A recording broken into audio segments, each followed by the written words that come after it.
আজকে আমি থোর ভাজা করব। তোমরা তো থোরের অনেক রকম রেসিপি খেয়েছো, ভাজা কোনো দিন খেয়েছো কিনা জানি না।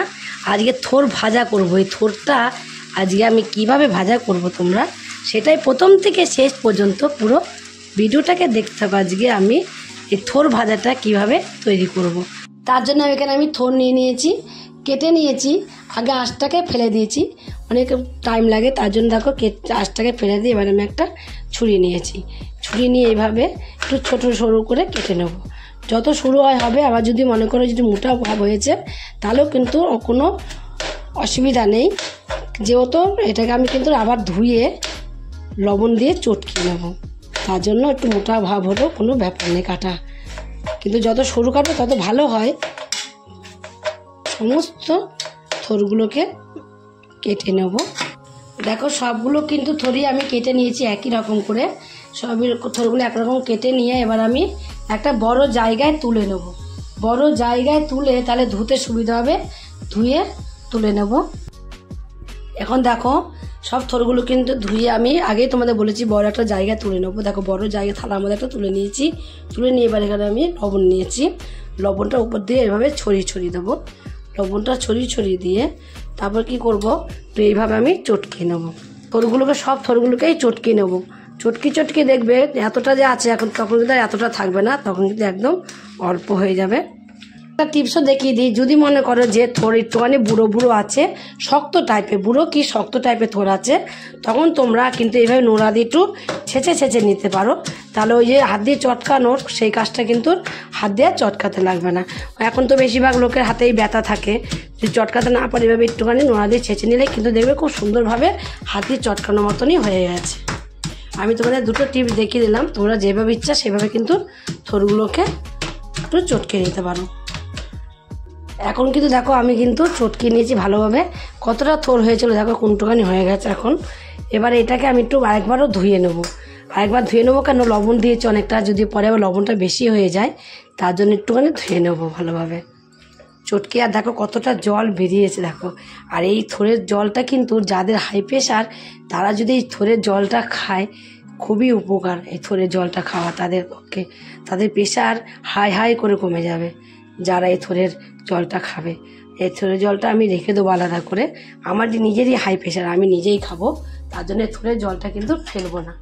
থোরের জলটা আমি ঢেলে রেখে দেবো। তারপর থোরটাকে আমি ধুয়ে নেবো আরেকবার। এটাও কিন্তু বড় থালা, এর মধ্যেও কিন্তু একটু ভালোভাবে ধুয়ে নেওয়া যাবে। এর মধ্যে আমি ধুয়ে তুলে নেব থোরগুলোকে। দেখো আমি ধুয়ে এক সাইডে রেখে দিয়েছি। রেখে দিয়ে এখানে আমি গ্যাসে আবার একটা কড়াই বসিয়ে দিয়েছি। কড়াইটা কিন্তু গরম হয়ে গেছে। এবার আমি দেখো অল্প একটু তেল দেবো। তেল কিন্তু আমি প্রথমে বেশি দেবো না, এর অল্প একটু সামান্য একটু তেল দিয়েছি। এই 1 ফোঁটা মতো একটু তেল দিয়েছি। তেল দিয়ে এবার এর মধ্যে একটা শুকনো লঙ্কা দিয়ে দেবো। আর দেবো আমি এখানে কালো জিরে। শুকনো লঙ্কা আর কালো জিরেটাকে একটু ভেজে নেব। প্রথমে অল্প তেল দিয়ে আমি এটাকে থোরগুলোকে দিয়ে দেবো। একটু ভেজে নেওয়া হয়ে গেছে। ভেজে নিয়ে থোরগুলোকে চিপে রেখে দিয়েছিলাম, সেই থোরগুলোকে এবার আমি আমাকে দিয়ে দেবো। এটা কিন্তু চিপস আছে, থোর ভাজা করলেই কিন্তু হয় না। থোর সবাই ভাজা করে, কিন্তু খেতে কিন্তু ভালো লাগে না। আর আমি যেভাবে থোরটা ভাজা করবো তোমরা ঠিকঠাক করে দেখবে। আর ঠিকঠাক করে তোমরা যদি এইভাবে আমার মতন ভাজা করো তাহলে 1 থালা ভাত তোমরা খাবে। যারা থোর খায় না তারাও কিন্তু অবশ্যই এই থোর ভাজা দিয়েই ভাত খাবে। নাড়াচাড়া দিয়ে নিয়েছি আমি। নাড়াচাড়া দিয়ে নিয়ে আমি তো ধুয়ে নিয়েছি যেহেতু, তার জন্য এর মধ্যে কিন্তু তোমার লবণটা নেই, ধুয়ে নেওয়া হয়েছে। আর এবার এটাও সামান্য লবণ দিয়ে দেবো আমি। লবণ দিয়ে আর এর মধ্যে কিন্তু সামান্য আমি শুধু লবণ দেবো না, একটু হলুদের গুঁড়োও দিয়ে দেবো। সামান্য লবণ আর হলুদের গুঁড়ো দিয়ে দিয়েছি। দিয়ে আবার একটু নাড়াচাড়া দিয়ে নেবো। একটু নাড়াচাড়া দিয়ে নিয়ে কিন্তু ঢাকা দিয়ে কিছু সময় আমি রেখে দেবো। এইভাবে ঢাকা দিয়ে গ্যাসটাকে আমি কমিয়ে রেখে দেবো কিছুটা সময়। কিছু সময় ঢাকা দিয়ে রেখে দিলে কিন্তু খুব সুন্দরভাবে সিদ্ধ হয়ে যাবে। কিছু সময় ঢাকা দিয়ে রাখার পরে আমি ঢাকনাটাকে নামিয়ে দেবো। ঢাকনাটাকে নামিয়ে দিয়ে এবার আমি একটু নাড়া দিয়ে দেবো।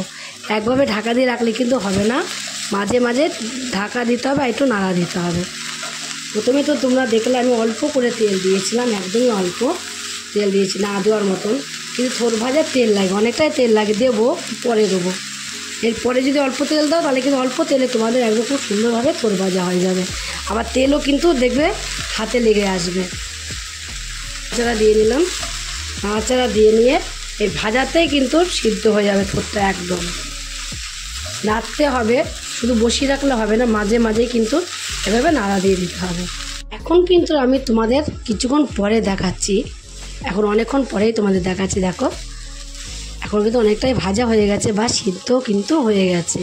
এবার আমি কি করবো, এর মধ্যে দিয়ে দেবো 4টে কাঁচা লঙ্কা চিড়ে নিয়েছি। 4টে কাঁচা লঙ্কা চিরা এর মধ্যে দিয়ে দেবো।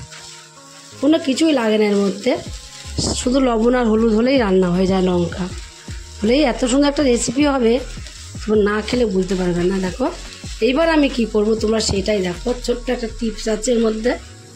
এইখানে তেল দেখো, সাদা তেল চামচে করে আমি কিন্তু 2 চামচ সাদা তেল দেবো পাশ দিয়ে। সাদা তেলটা পরে দিলে কিন্তু কাঁচা তেলের গন্ধ বেরোবে না। 2 চামচ সাদা তেল আমি এর মধ্যে দিয়ে দিয়েছি। 2 চামচ সাদা তেল দিয়েও কিন্তু আমি এখন আর নাড়া দেবো না, একটু ঢাকা দিয়ে কিছু সময় রেখে দেবো। আবারও আমি ঢাকনাটাকে নামিয়ে দেবো, আর ঢাকা দেবো না। আর আমি এখানে সর্ষের তেল দিইনি, সাদা তেলটা যে দিলাম, তোমরা যদি মনে করো মানে সর্ষের তেল দেবো, তাহলে তেলটা আলাদা করে একটুখানি আলাদা জায়গায় একটু গরম করে তারপরে তেলটাকে দেবে এর মধ্যে। আর আমি আরেকটা জিনিস দেবো এর মধ্যে, দেবো দেখো চিনি। চিনিটা কিন্তু অবশ্যই দিতে হবে, চিনি না দিলে কিন্তু টেস্টটাই আসবে না। তোমরা যে যেরকম মিষ্টিটা খাবে ঠিক সেরকম কিন্তু চিনিটা দেবে এর মধ্যে। অল্প দিতে পারো, বেশি দিতে পারো, চিনি দিতে হবে। চিনি দিলেই না একটু পরে কালারটা আবার একটু অন্যরকম হয়ে যাবে। এই চিনি দিলে তেলটাও একটু বেরোবে আর কালারটা একটু অন্যরকম হয়ে যাবে, খেতেও প্রচুর পরিমাণে টেস্ট হবে। এখন কিন্তু আমি তোমাদের 5 মিনিট পরে দেখাচ্ছি। দেখো গ্যাসটা কমিয়ে আমি কতটা টাইম নিয়ে তারপর থোরটা ভাজা করেছি। এখন দেখো কত কম হয়ে গেছে, যত ভাজা হবে তত কমে যাবে। আর এই থোরটা দেখো এখন কিন্তু পুরো কমপ্লিট হয়ে গেছে, খুব সুন্দরভাবে সিদ্ধ হয়ে গেছে। হাতে নিলেই মিলিয়ে যাচ্ছে, গরম তো ধরা যাচ্ছে না, মানে ঠান্ডা করে আমি দেখাচ্ছি। হাতে নিলে কিন্তু পুরো মিলিয়ে যাচ্ছে। আর এই থোর দিয়ে তোমরা কিন্তু এক থালা ভাত খাবে। তোমাদের আগেও বলেছি, সেটা আমি এখনও বলছি। আমার কমপ্লিট হয়ে গেছে, এবার আমি গ্যাসটাকে অফ করে দেবো। অফ করে দিয়ে নামিয়ে দেবো। খেয়ে যদি তোমরা এই থোরটা রান্না করে খেয়ে, রান্না কি ভাজা করে খেয়ে যদি তোমাদের কাছে রেসিপিটা ভালো লাগে, আর তোমরা যদি ফেসবুক থেকে দেখো, ফেসবুকের পেজটি ফলো করে দেবে। যদি ইউটিউব থেকে দেখো, ইউটিউবের চ্যানেলটি সাবস্ক্রাইব করে দেবে। পাশ থেকে বেল আইকনটা প্রেস করতে ভুলবে না, তাহলে নতুন নতুন রেসিপিগুলো তোমাদের কাছে তাড়াতাড়ি পৌঁছে যাবে। আর আমার চ্যানেল নতুন বন্ধু হয়ে থাকো, সাবস্ক্রাইব করোনি, প্লিজ সাবস্ক্রাইবটা করে দেবে। সবার আগে তোমাদের কাছে নোটিফিকেশন ঢুকে যাবে। ছোট্ট করে লাইক করো, কমেন্ট করো, অনেক শেয়ার করো। নমস্কার বন্ধুরা, দেখা হবে আবার পরের রেসিপিতে।